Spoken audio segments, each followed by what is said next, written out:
كل واحد شاف الفيديو دلوقتي وبيتفرج عليه وصلى صلاة الفجر قل الحمد لله.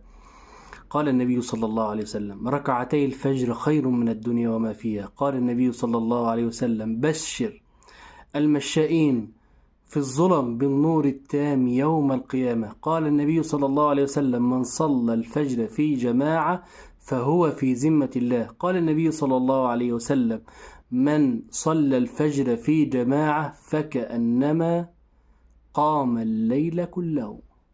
فيا بختك ويا مناك يلي صليت الفجر في جماعة.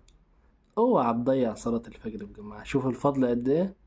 شوف 4 أحاديث رهاب يعني رهاب. فاحمد ربنا بقى على صلاة الجماعة. واللي بتشوف الفيديو ما صلتش الفجر راجع نفسك وما تضيعش منك الثواب العظيم دي، لأن أفضل صلاة في اليوم وأمتع صلاة وأحسن صلاة